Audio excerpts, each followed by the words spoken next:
Pandhawa tata gati wisaya Indriyaksa Maruta Bawana Bana Margana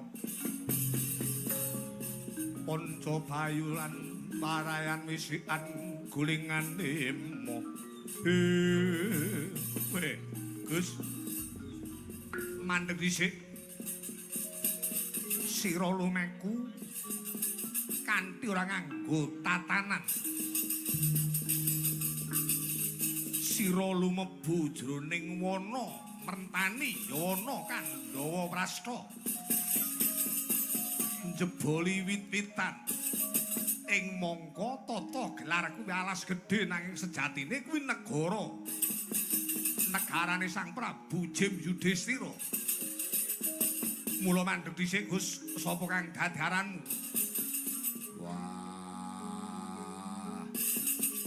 yen takon marang aku Parenggak Pandhawa Bratasena. Kowe sapa? Aku Jim Kembar. Dina kalungguhan iki minangka dadi kadang tarunane Sang Prabu Jim Yudhistira. Tetepe nyandhet anggonmu. Gawe rusuh ana ing laladan Kandhawa Prasta. Bumi iki cadhangane manungsa.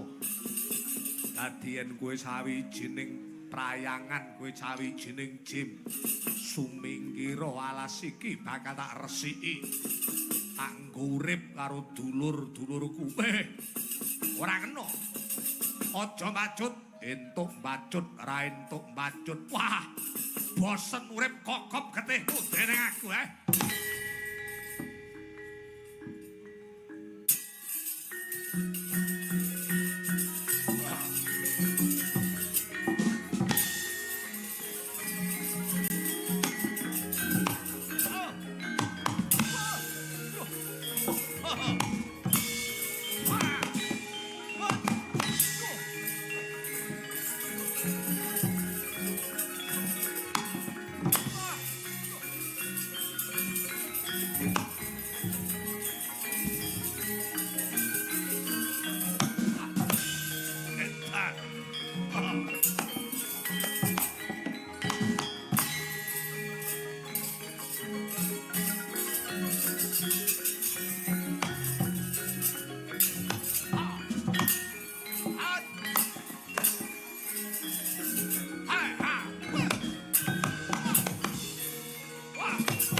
Aku pengen mulya, pengen urip karo kadang-kadangku. Wah.